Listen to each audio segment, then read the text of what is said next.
sebagai pertanggungjawaban moral. Saya mau minta klarifikasi, ini tanggung jawab siapa? Bapak malu nggak sih? Apakah saya dengar permintaan maaf yang benar orang-orang sekarang?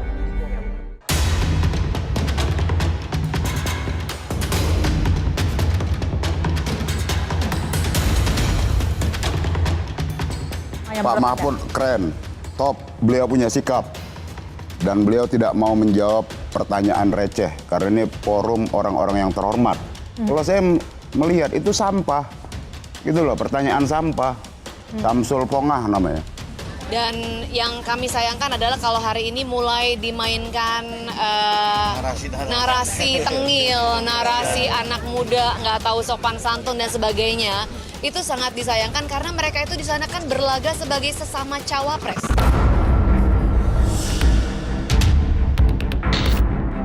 Etika, dan etika mendadak jadi sorotan pasca debat cawapres hari Minggu lalu. Utamanya, gaya yang dipertontonkan cawapres nomor urut 2, Gibran Rakabuming Raka. Publik menilai sikap Gibran kala berhadapan dengan lawan debatnya Muhaimin dan Mahfud MD tidak sopan dan minim etika. Baik, terima kasih. Enak banget ya Gus ya, jawabnya sambil baca catatan tadi. Bagaimana cara mengatasi greenflation? Terima kasih. Masih ada waktu, Bapak Gibran. Aturan istilah. Kami sampaikan kembali terminologi atau singkatan, mohon untuk dijelaskan. Ini tadi tidak saya jelaskan karena kan beliau kan seorang profesor. Sesuai dengan aturan. Greenflation adalah inflasi hijau. Sesimpel itu. Ajang debat yang seharusnya berisi gagasan calon pemimpin bangsa dinilai turun kelas karena terlalu banyak gimmick hingga mengaburkan substansi. Gus Imin menyampaikan substansi. Tidak perlu banyak atraksi, karena memang substansinya udah bagus. Kalau substansinya lemah, nah baru atraksi itu dipakai untuk nutupin kelemahannya. Dan kita nanya, dibilang nggak etika, nggak sopan. Dan kita diserang, kita diem-diem aja. Dibilang ya, namanya debat. Kalau mau santai-santai silaturahmi namanya. Tak lama usai debat, sosial media dipenuhi nama putra sulung Presiden Jokowi itu. Tak hanya itu, kata tengil dan songong menjadi trending hingga berujung pada tingginya sentimen negatif untuk Gibran. Terlalu banyak menyerang, sehingga respon Gibran yang banyak menyerang Caimin, kemudian juga Profesor Mahfud MD itu mendapatkan sentimen yang sangat negatif, sehingga pada saat itu kita lihat tuh trending topik beberapa kali. Ada songong ya, savage misalnya gitu. Tak berbeda dengan situasi saat debat ketiga Capres yang berlangsung pada 7 Januari lalu. Kala itu, Capres Prabowo mendapat serangan bertubi-tubi dari kedua Capres. Akibatnya, adu gagasan untuk sektor pertahanan menjadi tumpul. Saya pengen data yang Bapak katakan salah, data pertahanan Anda ini, Anda pertahanan saya, silahkan Anda bantah di sini. Jadi begini, yang Bapak ungkapkan itu, saya bisa bantah, waktunya tidak cukup, saya siap berjumpa dengan Bapak, mari kita bahas satu persatu akan saya buktikan. Saya butuh hari ini, Pak. Nggak bisa, saya tidak dikasih waktu. Jadi Anda tidak fair, Anda minta saya kasih penjelasan yang begitu rumit, tapi waktu saya terbatas. Jadi saya transparan, saudara. Ketika dikatakan bahwa standar etika yang dipegang adalah tinggi, memang menjadi presiden, panglima tertinggi harus memiliki standar etika yang amat tinggi. Itu harus. Lalu ada kejadian-kejadian di mana kita semua menyaksikan ketika ada pelanggaran etika dan Bapak tetap jalan terus dengan cawapres yang melanggar etika. Maaf ya, karena Anda desak saya terus saja saya menilai Anda tidak pantas bicara soal etik. Itu saja. Saya merasa bahwa Anda itu posturing ya, Anda tuh menyesatkan. Itu aja ya. Saya boleh berpendapat kan? Saya menilai Anda tidak berhak bicara soal etik karena Anda memberi contoh yang tidak baik soal etik. Lihat Prabowo, Jeng. Nangis banget. Hingga usai debat, muncul gerakan nangis massal sebagai bentuk dukungan untuk Prabowo Subianto. Ajang debat semestinya menjadi momentum bagi para calon pemimpin negeri dalam menawarkan gagasan dan pemikiran yang brilian untuk kemajuan bangsa. Bukan ajang untuk menjatuhkan lawan dengan strategi tanpa etika.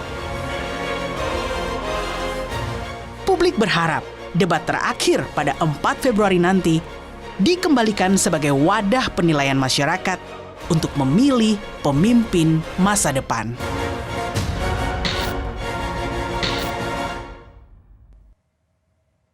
Selamat malam saudara, saya Friska Clarissa. Malam ini menggantikan Rosiana Silalahi yang berhalangan hadir. Dan sudah bersama saya, Guru Besar Antropologi Hukum Fakultas Hukum Universitas Indonesia, Profesor Sulistiowati Rianto. Selamat malam Prof. Sulis. Selamat malam Mbak Friska. Terima kasih sudah hadir. Terima kasih sudah diundang. Dengan senang hati. Dan judul kita malam hari ini, Prof. Sulis, adalah Etika dalam Ajang Pilpres. Tapi sebelum masuk ke sana, saya tertarik untuk membahas tulisannya Prof. Sulis di Harian Kompas 23 Januari 2024 yang berjudul Pemilu dan Jalan Kebudayaan bagi Indonesia. Nah, apa yang melatar belakangi Prof. Sulis menulis ini dan apa pula hubungannya antara pemilu dengan jalan kebudayaan tadi? Terima kasih. Jadi kan tulisan itu lahir dari keresahan karena melihat bahwa negeri kita yang begitu beragam, tetapi selama itu dipuji dunia sebagai negara hukum, negara demokrasi Islam terbesar yang mampu merawat keragaman itu.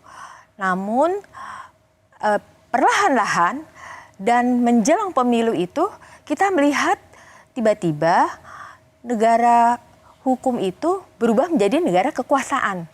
Karena berbagai peristiwa-peristiwa, banyak peristiwanya, tetapi saya boleh mengabstraksikan sebagai politisasi yudisial, bukan hanya putusan Mahkamah Konstitusi, tetapi banyak sekali produk-produk legislasi maupun kebijakan yang mengarah kepada tindakan-tindakan untuk melegalisasi berbagai macam bentuk kecurangan.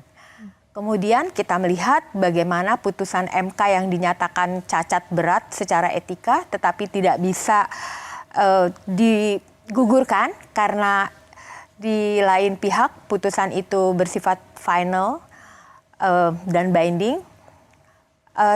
Lalu saya melihat bahwa jalan politik dan jalan hukum itu tidak bisa memberi jalan terang buat kita.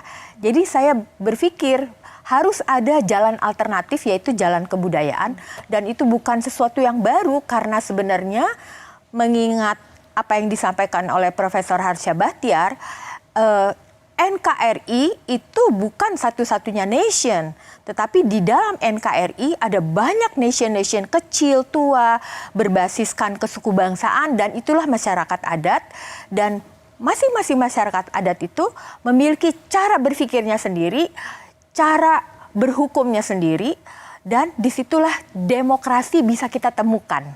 Gitu. Jadi ada jalan tengah antara kebuntuan, jalan politik, dan hukum. Nah, bicara soal tadi juga menarik kalau kita bedah lebih dalam lagi menyebut ada politisasi yudisial. Ini terkait dengan salah satu bagian tulisan Prof. Sulis yang tadi sudah disinggung. Kita lihat bersama-sama, kita akan baca. Ini dia.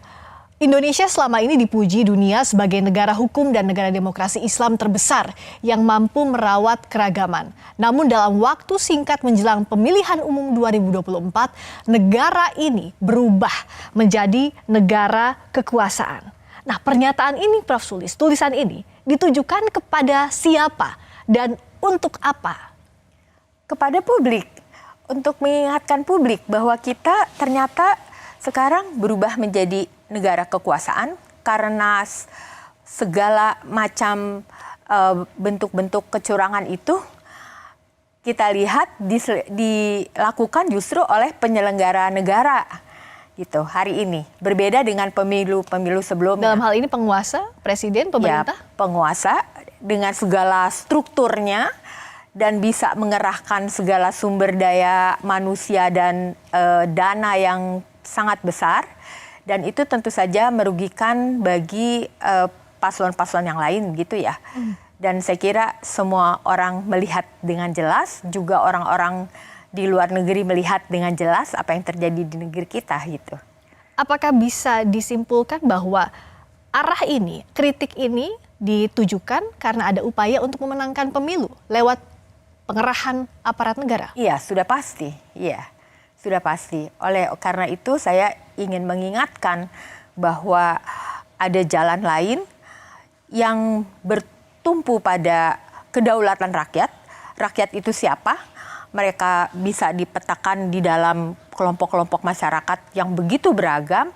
Yang tadi saya sampaikan adalah masyarakat adat yang sudah ada jauh sebelum Indonesia merdeka. Mereka punya kebudayaannya sendiri, termasuk sistem demokrasinya sendiri. Mereka tahu mana yang pantas dan tidak, mana yang patut dan tidak di dalam kehidupan bersama. Meskipun hal ini sudah dibantah berkali-kali oleh penguasa, tidak ada pengerahan aparat untuk memenangkan pemilu, bagaimana rakyat bisa percaya? Itu yang saya katakan sebagai kekerasan budaya.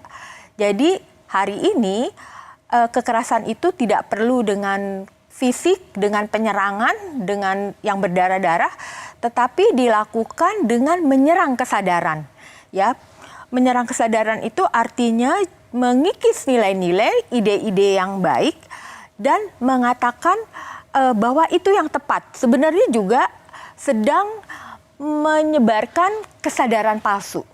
Jadi apa yang dikatakan netral dan tidak netral itu dibuat blur sedemikian rupa, apa yang baik dan tidak baik bagi publik itu dibuat blur sedemikian rupa dan itulah yang dikatakan sebagai kesadaran palsu untuk bisa memaintain kekuasaan. Saya akan dalami soal itu, tapi bicara soal kita menilai, kita stage-nya dulu dari bagaimana menilai calon presiden, calon wakil presiden, salah satunya adalah tolok ukurnya di debat. Ya. Prof. Sulis ada di sana sebagai panelis di debat keempat, sebagai yang ada di sana melihat langsung situasi saat debat, apa catatan utama dari Prof? Debat itu seperti tidak mencerminkan stature-nya yang tinggi, karena debat itu dilakukan untuk mendapatkan simpati publik agar bisa mendapatkan jabatan yang paling tinggi di Republik ini ya, tetapi itu kurang bisa tercermin. Kenapa, Prof? Karena saya boleh cerita tentang apa yang terjadi di dalam grup panelis. Kami itu mendapatkan tugas untuk tema-tema yang sangat berat. Pembangunan berkelanjutan, lingkungan hidup, masyarakat adat, dan banyak sekali ya. Dan kami itu berusaha agar bisa menghasilkan pertanyaan-pertanyaan yang berkualitas, dalam arti ada statement yang dikuatkan oleh data gitu ya. Ada statement, ada data, baru ada pertanyaan. Jadi kami berharap pertanyaan itu dijawab demikian juga gitu. Ada statement konseptualnya, lalu ada datanya, kemudian jawabannya apa gitu. Nah itu kurang terjadi. Oke, saya menangkap kegelisahannya Prof atau ya kekecewaan karena substansinya tidak dibahas dalam debat. Dan juga bicara soal debat ini, ada kata etika yang mendadak jadi sorotan utama usai debat Cawapres hari Minggu lalu. Hingga publik sibuk memperdebatkan siapa yang paling tak beretika. Yang jelas ya kalau dilihat dari tren di Twitter, itu ada beberapa kata yang mestinya jadi evaluasi teman-teman dari 02 ya. Apa itu? Itu cringe, Mbak, yang dominan. Cringe itu dalam bahasa Inggris artinya, bahasa Indonesianya adalah jijik ya. Juga ada istilah lain savage ya. Savage itu orang yang kejam. Bukan dalam konteks gagah, tapi bengis begitu. Yang kami sayangkan adalah kalau hari ini mulai dimainkan narasi tengil, narasi anak muda nggak tahu sopan santun dan sebagainya. Itu sangat disayangkan karena mereka itu di sana kan berlaga sebagai sesama cawapres. Dia berkontestasi tanpa menjatuhkan personal, nggak pakai bohong, fitnah, hoax gitu ya. Gagasan semuanya, sangat menarik. Saya masih bersama dengan Guru Besar Antropologi Hukum Universitas Indonesia, Profesor Sulistiyowati Irianto. Prof. Sulis, tadi ada curhatan, ada kegelisahan, kekecewaan dari sisi panelis, ada substansi yang tidak tergali. Di bagian mana yang tidak tergalinya itu, Prof? ya semua substansi relatifly tidak tergali karena semua orang sibuk membicarakan soal-soal gimmick, soal-soal etika. Padahal substansi itu harusnya yang diberitahu kepada publik, masing-masing calon itu memiliki gagasan apa, pemikiran apa, dan akan menerjemahkannya ke dalam public policy yang seperti apa. Itu yang ditunggu-tunggu publik sebenarnya, karena banyak sekali masalah-masalah serius ya. Tapi akhirnya itu jadi hilang karena semua orang membicarakan hal-hal yang kurang substansial, soal-soal gimmick, soal-soal etika, kemudian saling perang tafsir gitu. Meskipun para paslon cawapres khususnya dalam debat itu sudah mengutarakan kebijakan soal A, B, C, tapi itu dianggap panelis tidak cukup. Oh ya tidak, karena ya kita lihat sendiri ya sepertinya diskusi tentang substansi itu lebih banyak ada di paslon yang 1 dan 3 ya.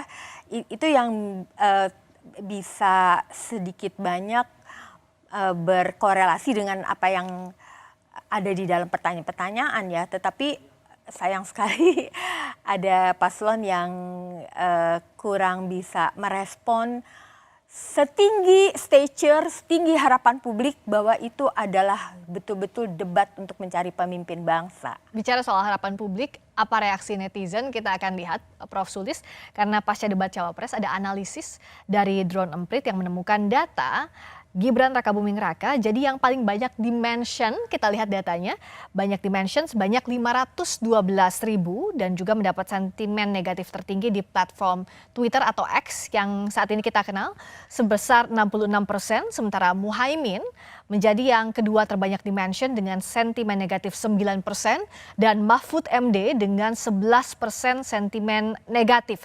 Sebagai panelis, Prof. Sulis menyaksikan langsung bagaimana Prof melihat tanggapan netizen ini termasuk juga sikap dan gaya debat Cawapres pada malam itu. Ya, saya tidak heran dengan data ini ya. Kenapa, karena Prof? di lapangan waktu itu yang terlihat memang seperti ini dan bisa diduga ini pasti nanti yang tentu saja kami sangat khawatirkan nanti netizen dan publik itu akan lebih banyak membicarakan soal-soal perilaku daripada soal-soal substansinya yang penting itu gitu.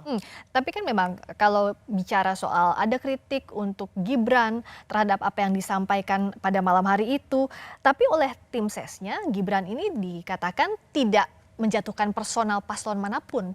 Tidak ada yang salah dengan apa yang dilakukan, begitu. Jangan dikatakan bahwa jangan sampai mendiskreditkan karena anak muda dianggap tidak sopan, tidak beretika. Tapi kalau Prof melihatnya seperti apa? Itu kan soal tafsir ya. Jadi suatu konsep itu bisa ditafsir apa saja tergantung kepentingan politik apa yang sedang mau didapat ya. Ini kan bukan soal umur ya menurut saya. Jadi kalau sudah ada di level itu berdebat dengan paslon-paslon yang lain, saya kira stature-nya setara, yaitu yang diharapkan publik adalah standar-standar keadaban publik. Jadi jawab substansinya, diskusikan substansinya, bukan hal-hal yang lain begitu. Karena kasihan sekali kita jadi sukar untuk menilai paslon-paslon itu karena tidak memiliki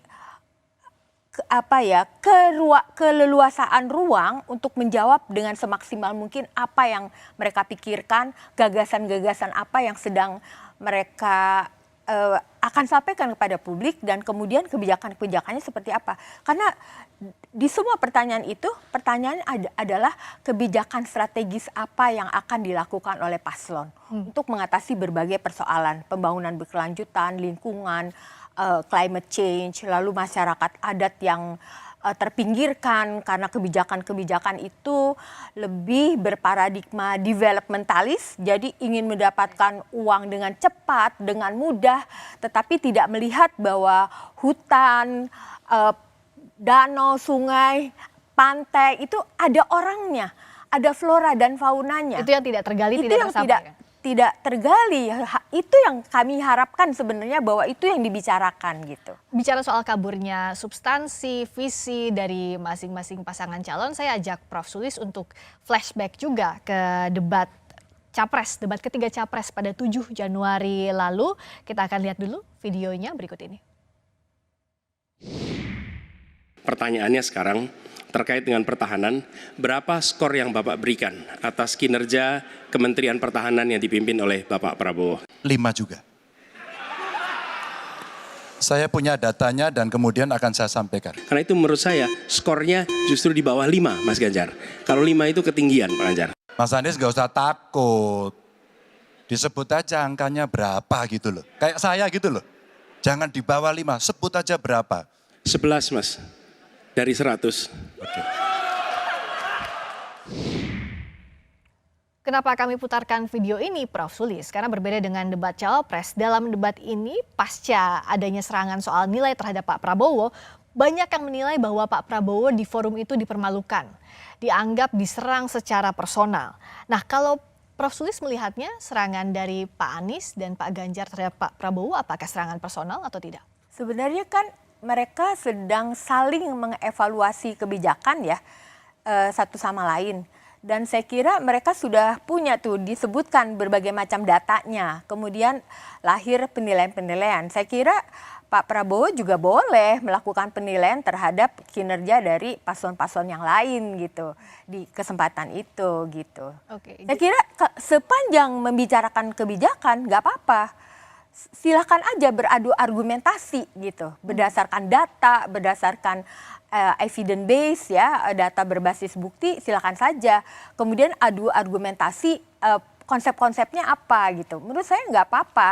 Okay. Like and dislike pasti kan akan muncul ya, Prof. Sulis, tergantung juga dari pandangan siapa, sudut pandang siapa yang melihat apa yang disampaikan capres-cawapresnya. Nah, tapi bicara soal etika ini saya jadi tertarik begini, Prof. Sulis.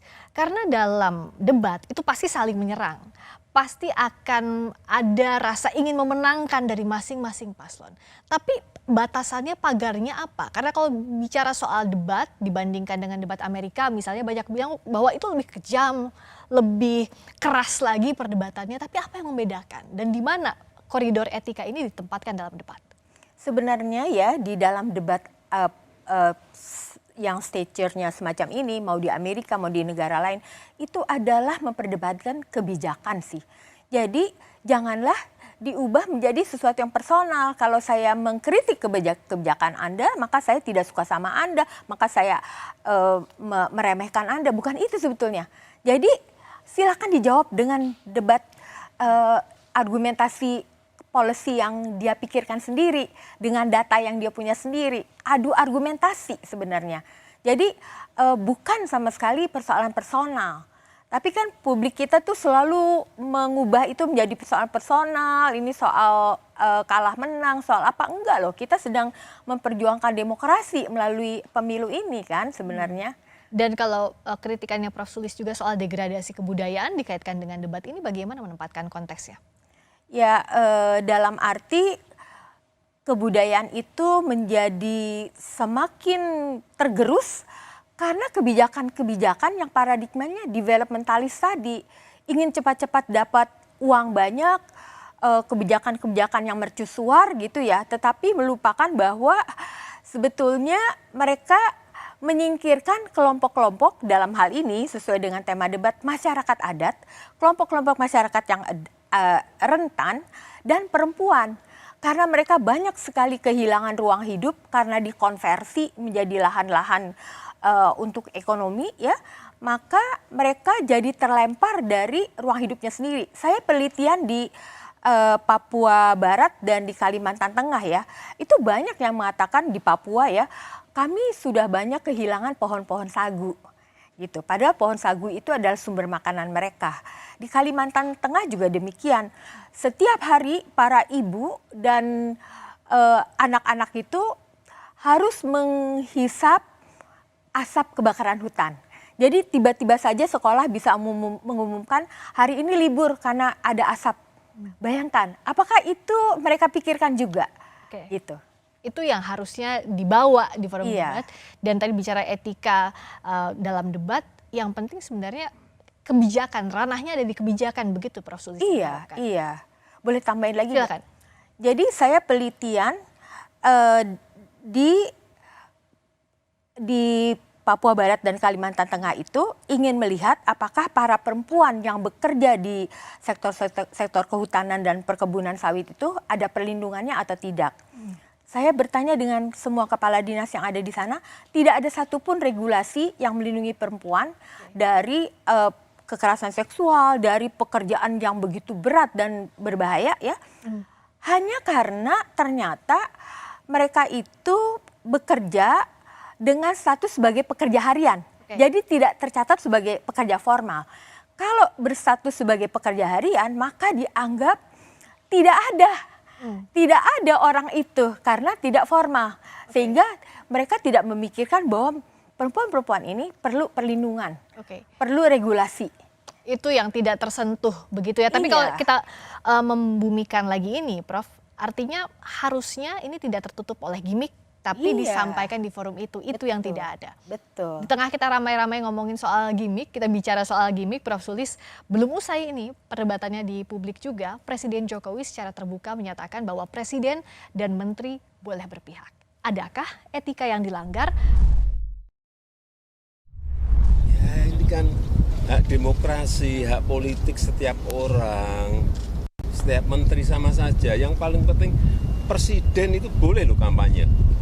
Presiden itu boleh loh memihak. Boleh. Tapi yang paling penting waktu kampanye tidak boleh menggunakan fasilitas negara. Boleh, Pak. Pernyataan Presiden menyatakan bahwa saya boleh berkampanye, boleh mendukung, itu dalam saat apa? Saat menyelenggarakan tugas negara loh tadi itu.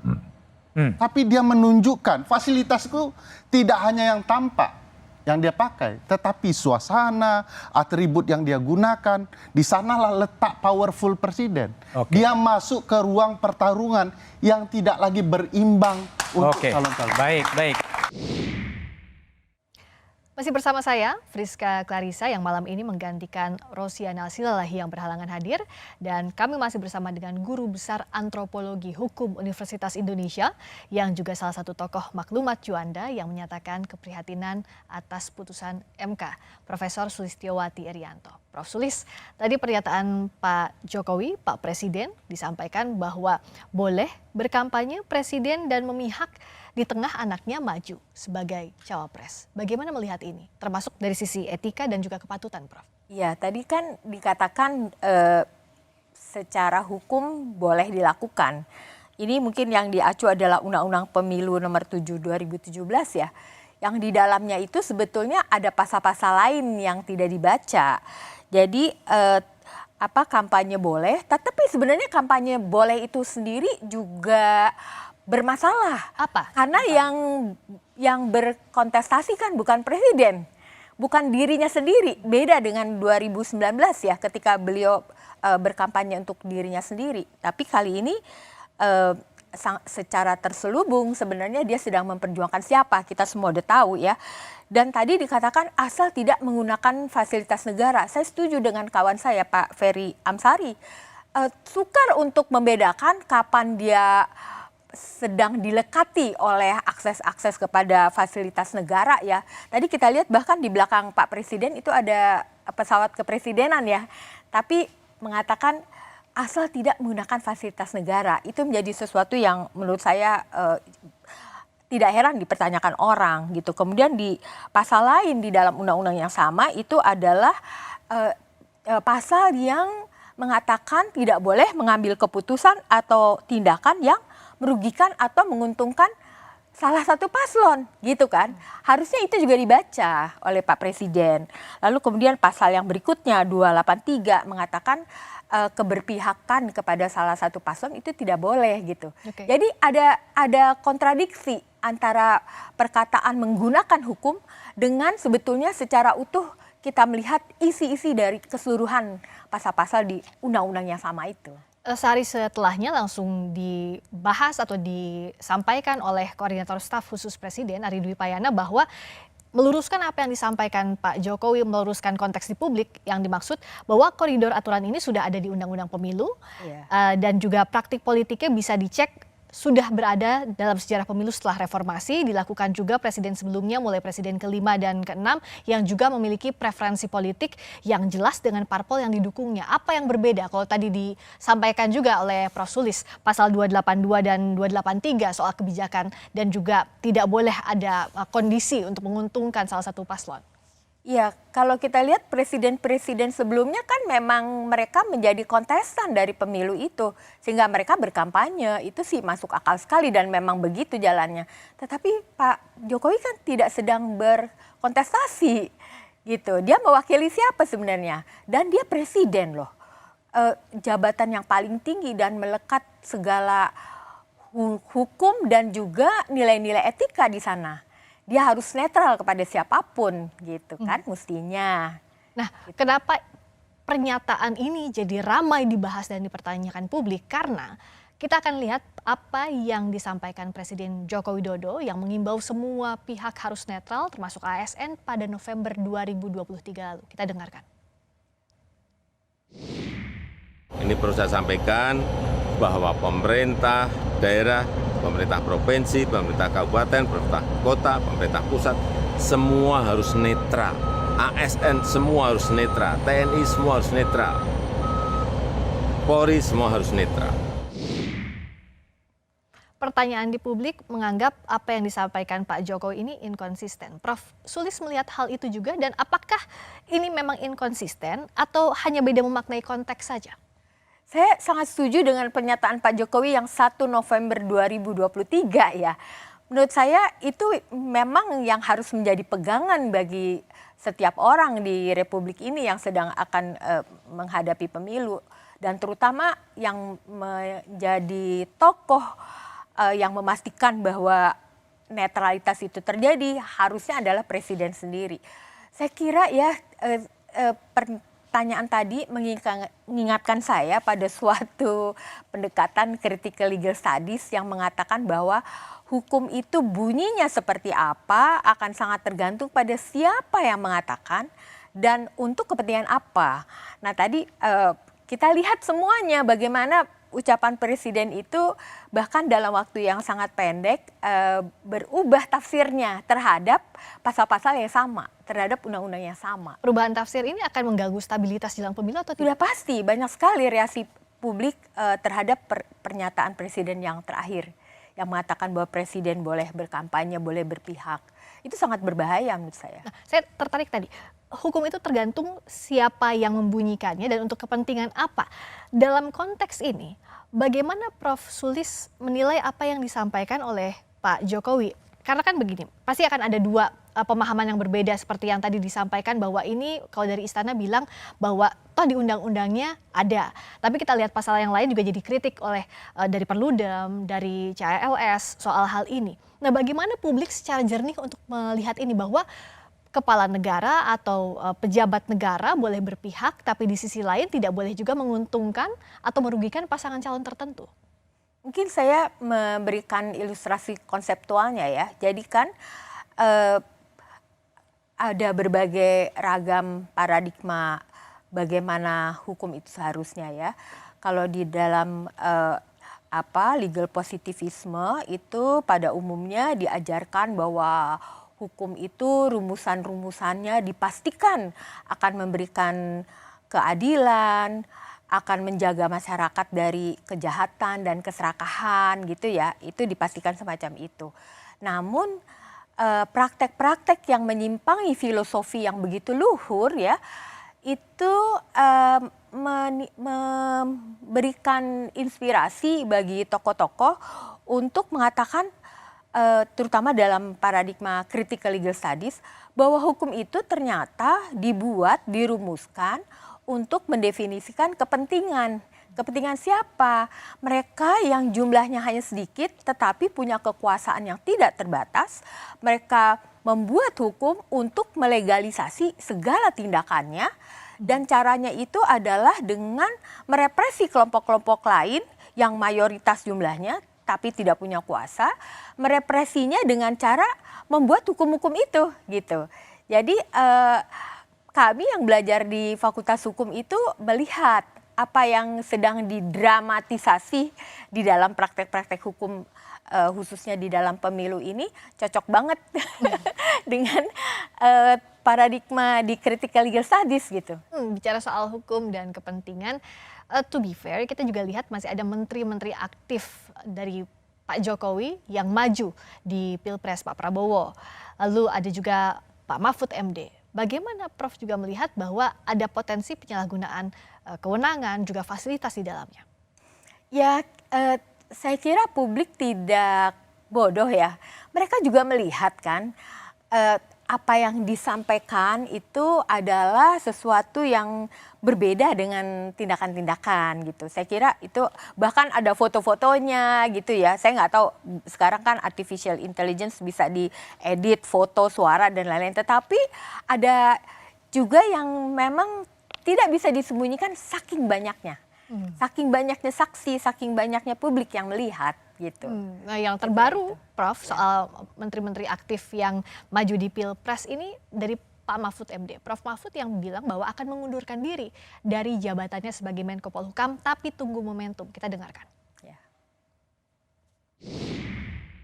Bahwa saya pada saatnya yang tepat nanti pasti akan mengajukan pengunduran diri secara baik-baik. Situasinya tidak berimbang. Pihak lain tampak menggunakan jabatan. Betul. Jemput, diantar dan sebagainya. Malah yang terakhir ini menteri-menteri yang tidak ada kaitannya dengan politik juga sudah ikut tim sukses. Sebab itu saya kira percontohan saya ya sudah cukup. Tinggal menunggu momentum. Kalau bilang menunggu momentum, momentum apa yang ditunggu kalau dari kacamata Prof Sulis? Saya kira ya, meskipun tidak ada hukum yang mengatur bahwa menteri harus mundur, secara etik itu begitu seorang menteri menyatakan bahwa dia akan menjadi calon presiden atau calon wakil presiden, dia harus mundur. Saya kira pernyataan akan mundur itu harusnya sudah sebelumnya. Gitu. Itu menurut saya ya. Jadi ini harus dievaluasi. Ya karena itu ada konflik of interest. Tapi kan bukan hanya Pak Mahfud tuh, ada yang lain-lain juga ya. Gitu. Jadi ini harus dievaluasi secara aturan pun di pemilu berikutnya? Ya meskipun tidak ada aturannya yang mengatakan harus mundur, tetapi etika itu menuntut semacam itu karena ada konflik of interest yang tadi melekat di dalam diri seorang pejabat, dia sebagai person tapi dia juga sebagai pejabat, itu sukar untuk dipisahkan publik dan privatnya. Gitu. Jadi pijakannya adalah etika. Nah bicara soal etika Prof Sulis, Pilpres ini kan tinggal 19 hari lagi, namun masalah etika berpolitik tak kunjung reda di ranah publik. Masihkah ada harapan Pilpres ini bisa berlangsung jujur dan adil? Ikhtiar melakukan perubahan di periode 2024 ini menemukan tantangan yang agak unik dibandingkan pemilu-pemilu sebelumnya. Untuk pertama kalinya kita menemukan keluhan di berbagai tempat, menemukan kekhawatiran di berbagai tempat. Akankah pemilu diselenggarakan dengan jujur? Akankah pemilu diselenggarakan dengan adil? Kekhawatiran-kekhawatiran seperti itu sebelumnya tidak pernah ada. Kejujuran itu harus utuh, seutuh-utuhnya.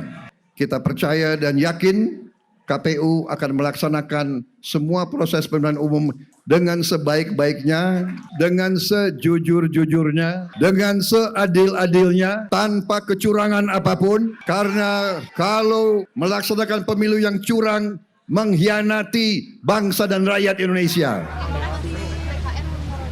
Adanya 16 potensi kecurangan pemilu, diantaranya upaya Pak Mahfud yang membuka aduan pemilu sama Pak Yasona Lauli sebagai Menkumham masuk di TPN. Tanggapannya bagaimana, Mas? Jadi sebenarnya spirit Pak Mahfud atau tim Ganjar Mahfud untuk membuka aduan-aduan itu untuk kita bisa tahu dan memastikan bahwa pelaksanaan pemilu itu fair ya, dan jurdil begitu. Kan sekarang aduannya banyak sekali.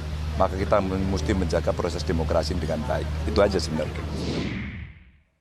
Masih bersama saya, Guru Besar Antropologi Hukum Universitas Indonesia, Profesor Sulistiyowati Irianto. Prof. Sulis juga salah satu akademisi yang menggagas amicus curiae untuk membela Richard Eliezer dalam kasus pembunuhan Yosua. Prof. Sulis, tadi masing-masing calon presiden, Pak Anies, Pak Prabowo, Pak Ganjar berkomitmen agar pemilu ini berlangsung secara adil, secara jujur. Tapi bicara soal jujur dan adilnya pemilu, tentu kita harus mengevaluasi apa yang terjadi selama masa pemilu ini berlangsung.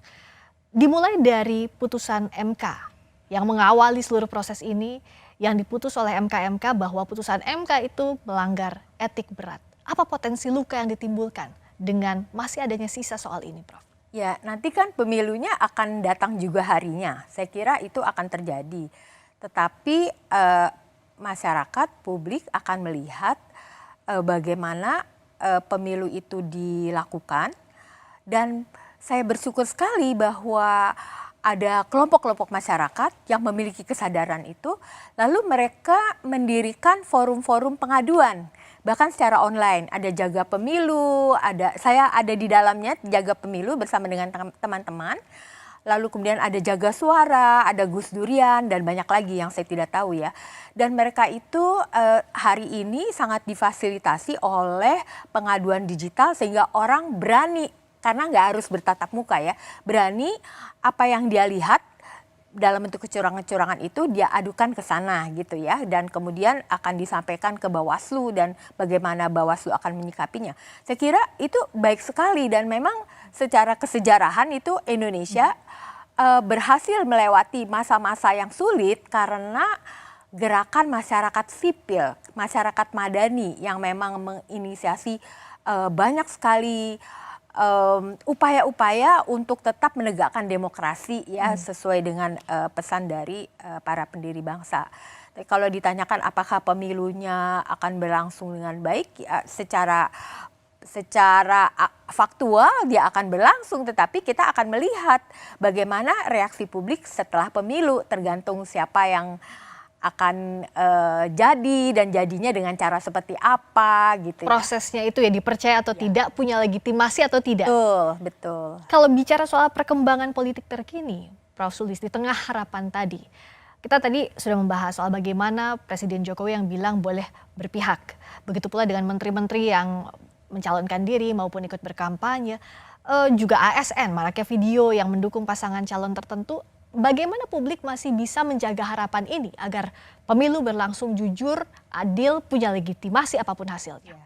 Saya kira publik harus berani untuk speak up ya, mengatakan kebenaran-kebenaran, dan kalau mereka melihat kecurangan, ada banyak forum-forum yang menyediakan ruang untuk mereka bahkan secara mudah melalui gadgetnya untuk mengadakan pengaduan, bukan untuk menjatuhkan secara personal ya, tetapi itu memang hidup berdemokrasi semacam itu.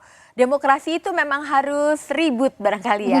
Jadi kita sudah melihat bahwa oposisi politik tidak ada di negeri kita dan itu sangat membahayakan demokrasi. Tetapi publik itu dengan inisiatifnya sendiri memiliki ruang-ruang untuk berdemokrasi dengan cara-caranya sendiri dan itu dijamin oleh konstitusi gitu. Dan bagaimana publik mengambil ruang demokrasi, saya teringat apa yang Prof sampaikan tadi di awal bahwa di tengah kebuntuan jalan politik dan hukum ada jalan kebudayaan. Bagaimana publik bisa mengambil alih ini, kebuntuan ini dengan jalan kebudayaan, siapa yang bisa menggerakkan? Ya, cikal bakal dari cara berpikir, cara berpengetahuan, cara berhukum menyepakati apa yang boleh dan tidak boleh di ruang-ruang publik itu memang mereka sudah punya. Dan mereka begitu melihat keadaan-keadaan yang genting, lalu mereka mengaktifkan kesadaran-kesadaran ini dan mereka mewujudkannya dalam berbagai bentuk. Seperti tadi itu pemantauan pemilu itu luar biasa sekali. begitu banyak orang dari latar belakang ilmu yang berbeda menyumbangkan kepakarannya supaya ini jadi begitu ya. Dan saya kira benih-benih ini juga sudah ada di 1998. Waktu itu kami di Universitas Indonesia sedikit dosen saja karena tidak semua dosen berani melakukannya, bersama dengan mahasiswa dari berbagai universitas bahkan yang ada di Jabotabek itu membuat pemantauan pemilu Anfrel. Dan kemudian kami juga meminta mahasiswa untuk memantau TPS-TPS yang ada gitu. Jadi sebagai masyarakat sivil memang harus dibolehkan untuk ikut memantau penghitungan suara.